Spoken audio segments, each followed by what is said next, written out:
I'm going to bet that humans are going to human.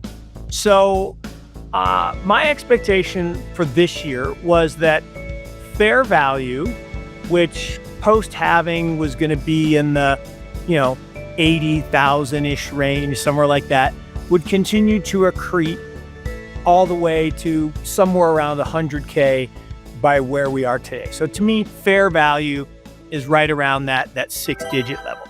미국의 유명한 투자 전문가이자 헤지펀드 매니저 마크유스코는 암호화폐 투자자들에게 많은 영향을 미치고 있는데요. 특히 비트코인의 4년 주기 이론을 강조하며 장기적인 상승 가능성을 자주 언급하는 인물이죠. 비트코인금을 대체할 수 있을까요? 비트코인은 디지털금이라는 명성과 달리 힘을 못 쓰고 있는 게 현실인데요. So, look, I am still a believer that the 4-year cycle exists. I know there are some now saying that because of Trump and because of the Bitcoin strategic reserve and, there's going to be this massive movement toward accumulating Bitcoin and the 4-year cycle is going to go out the window.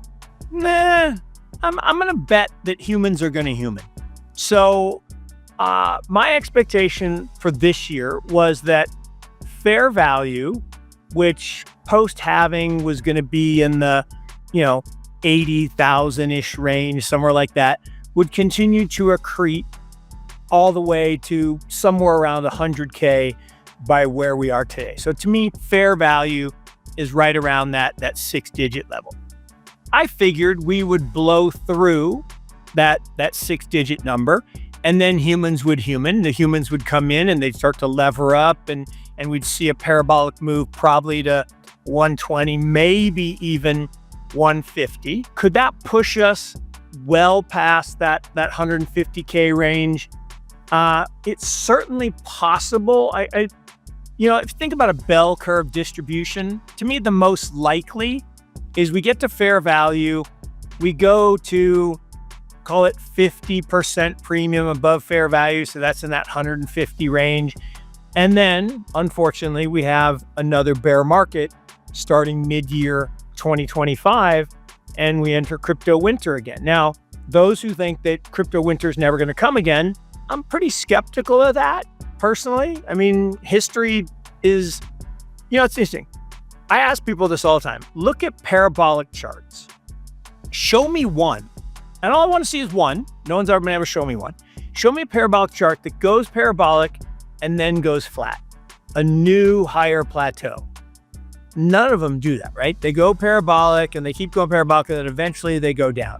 If compared to the one we heard from Samson Mao, who came on our show lately, he was saying that he expects Bitcoin to reach $1 million next year.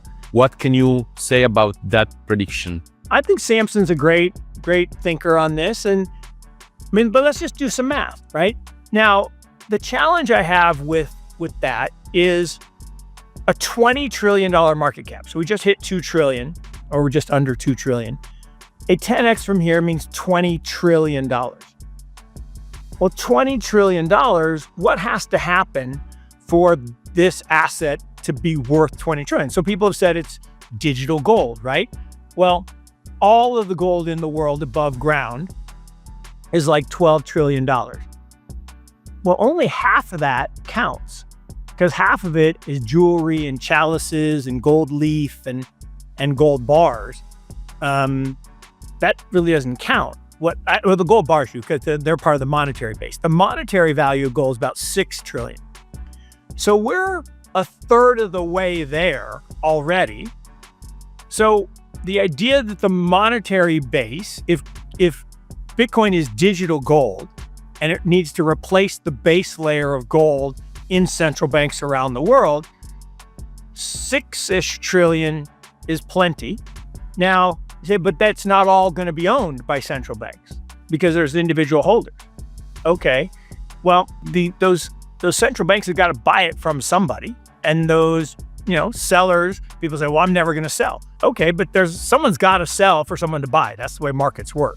They can't make more out of thin air like fiat currency. So in that environment, Samson's point is interesting because if I'm a central bank and I say I have to buy 200,000 coins and Tom Lee says there's no one to sell it to me, well, then I got to keep bidding the price up. So could you see a parabolic move? Sure, but the problem I see with that is if the monetary aggregate base has to increase so much in order to displace gold, what does that do to overall prices of everything? Probably not a very good thing. And what does that do for overall economic activity? Probably not a very good thing. And then what does that do for future demand? So it's all interconnected. 마크유스코가 말한 대로 최근 비트코인 시장은 트럼프의 전략적 비축 자산 발표에도 8만 달러대에 머물러 있는 상황입니다. 여전히 불안정한 것 같은데요. RHODL 비율을 보면 그 수치가 비트코인이 초창기보다 훨씬 낮아졌는데 그만큼 변동성은 줄어들고 사람들이 장기 투자를 목적으로 가고 있습니다만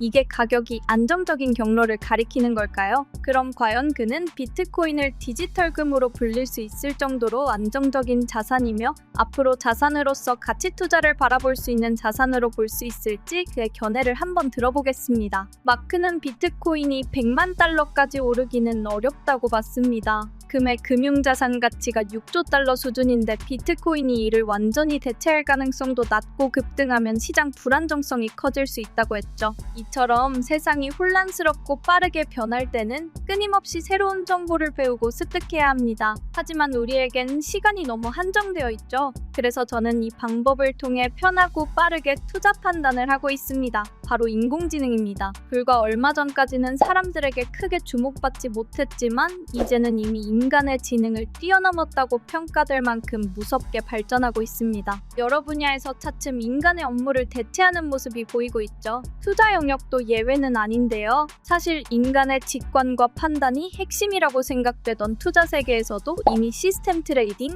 퀀트 트레이딩, 알고리즘 트레이딩 등을 통해 AI가 주요 역할을 해왔습니다. 심지어 기관 투자자나 큰 손들의 거래에서 90% 이상을 AI 알고리즘이 차지한다는 말도 있을 정도죠. 저는 개발자 출신으로서 이런 흐름을 놓칠 수 없다 생각해 AI 학습에 몰두하고 있습니다. 특히 챗GPT의 가장 고가 버전을 계속 사용해보면서 미래 기술을 체감하고 있어요. 또 오래전부터 투자에 관심이 많아서 AI와 투자의 접목을 고민하고 실험해봤는데 꽤 괜찮은 자동 매매 시스템과 지표를 만들어낼 수 있었습니다. 그 성능을 직접 보니 아주 인상적이더군요. 관심 있으신 분들은 영상 아래 더보기란에 링크를 걸어두었으니 한번 살펴보시면 좋겠습니다. 직접 체험해보시면 정말 재밌을 거예요. 오늘 영상은 여기까지 마무리하겠습니다. 시청해주셔서 감사합니다.